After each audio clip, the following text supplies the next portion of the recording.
동일한 사회 구성원으로서 동일한 직업군에 있는 사람으로서의 어떤 보편성과 개개인이라는 특수성, 요 두 개를 적절하게 살펴볼 수 있다는 게 이 서간문의 엄청난 장점이 아닌가.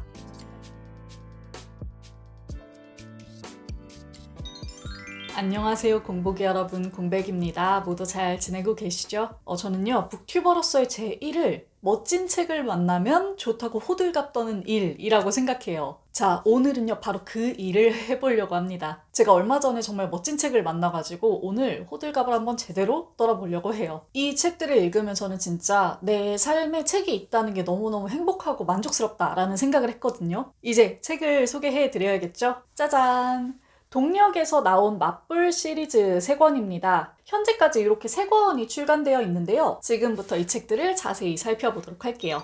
먼저 이 시리즈의 가장 큰 특징을 말씀드려야 될 텐데요. 이 책들은 모두 서간문 형식을 띠고 있습니다. 그래서 작가가 2명이고요. 어떠한 공통 분모로 엮인 이 두 분이 주고받은 편지가 이 책의 내용인 거죠. 그래서 이 두 저자의 관계성, 이 오고감 속에서 피어나는 어떤 멋진 순간을 포착할 수 있다는 게 이 책의 가장 큰 매력 중에 하나이죠.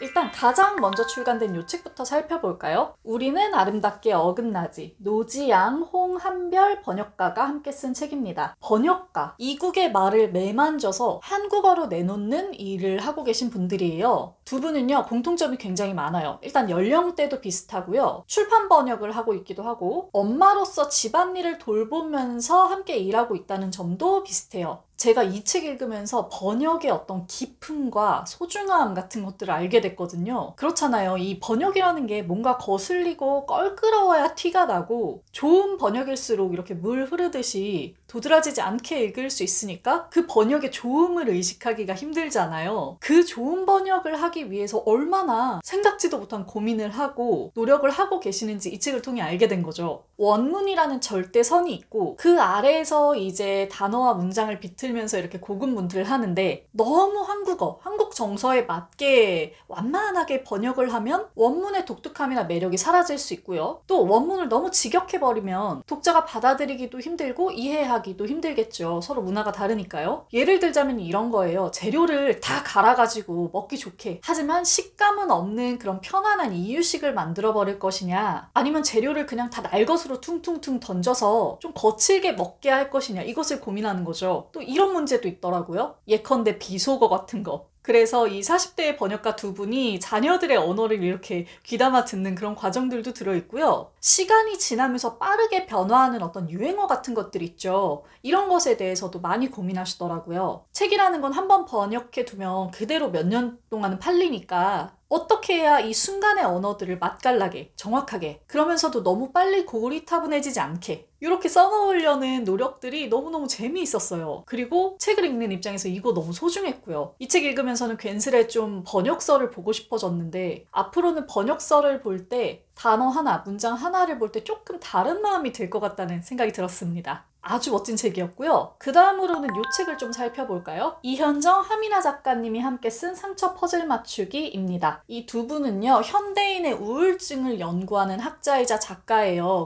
이 두 분은 함께 우울증에 대한 이야기를 나누기는 하지만 이전에 그분들과는 결이 좀 달라요. 홍한별, 노지양 번역가는 비슷한 상황에서 서로에게 엄청난 공감과 지지를 보내주었잖아요. 이 두 분은요, 일단 서로 세대가 다릅니다. 그리고 정치에 대한 입장이나 성향도 굉장히 달라요. 이 다름에서 오는 예리한 분석, 티키타카를 통해서 깊고 넓어지고 다채로워지는 이야기가 이 책의 굉장한 매력이라고 볼 수 있겠습니다. 이렇게 우아하고 효과적인 방식으로 이견을 나눌 수 있다는 게 굉장히 부럽더라고요. 이 두 사람은 각 세대에서 활발하게 활동하는 페미니스트이자 우울증 연구자로서 서로의 정치적 활동에 주목하기도 하고 몸과 마음의 상태에 대해서 주목하기도 해요. 현대인들의 우울증의 원인을 함께 분석해보기도 하고요. 각자가 가진 우울의 원인을 살펴보기도 해요. 또 하나 재미있는 거, 우울증에 대한 이야기는 어떻게 보면 현재 부재하고 있는 삶의 의미를 어디에서 찾느냐, 이 사회의 미래와 희망을 어디에서 발견하고 어떤 것들이 의지할 것이냐에 대한 문제이기도 하잖아요. 그래서 우울증뿐만이 아니라 행복과 희망에 대한 서로의 가치관을 알아볼 수도 있었어요. 그 점도 참 재밌더라고요. 이 책이요, 말미로 갈수록 서로의 어떤 친밀감이나 편안함 같은 게 변해가는 게 보이거든요. 말투나 호칭도 변하고 서로를 더 깊게 이해하는 게 서서히 눈에 보이는데, 이 모습을 보는 것도 너무나 색다른 기쁨이었습니다. 제가 이렇게 2권의 책을 일단 먼저 봤고, 아직 이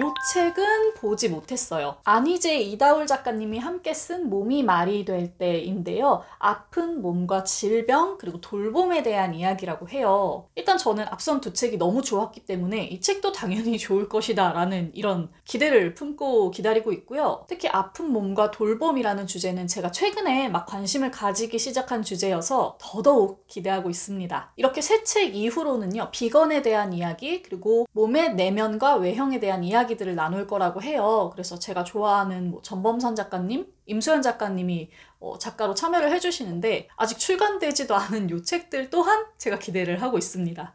제가 이 시리즈를 보면서 주고받음의 소중함에 대해서 정말 많이 생각했어요. 동병상련의 위치에서 할 수 있는 위로, 그리고 서로 다르기 때문에 할 수 있는 위로, 이 2개가 공존하는 모습을 보는 게 정말 즐거웠어요. 한 사회의 구성원으로서 동일한 직업군에 있는 사람으로서의 어떤 보편성과 개개인이라는 특수성, 이 2개를 적절하게 살펴볼 수 있다는 게 이 서간문의 엄청난 장점이 아닌가 하는 생각이 들었습니다. 주고받는 글 속에서 아주 치열하게 넓고 깊어지는 이야기들이었어요. 제가 이 책들 읽는 내내 독서의 효용과 즐거움을 만끽했습니다. 그래서 우리 공복이 여러분들께 꼭 이렇게 다 같이 추천을 해드리고 싶었어요. 좋아하는 작가 혹은 관심 있는 주제의 책을 먼저 사보셔도 좋겠고요. 저처럼 이렇게 시리즈 덕후들, 이런 분들은 뭐 그냥 다 한꺼번에 사서 보셔도 되겠죠. 맞불 시리즈죠. 맞불, 그 이름처럼 대화가 피어내는 어떤 빛나는 순간들에 대한 이야기를 여러분들이 꼭 확인해 보시면 좋겠습니다. 자, 제가 호들갑을 열심히 떨어서 지금 약간 숨이 차는데 이제 슬슬 정리하고 물러가 보려고 합니다. 우리는 설 연휴 지나고 또 만나 뵐게요. 오늘도 시청해 주셔서 감사합니다. 모두 멋지고 편안하게 책 읽는 시간 되세요. 공백의 책단장이었습니다. 안녕.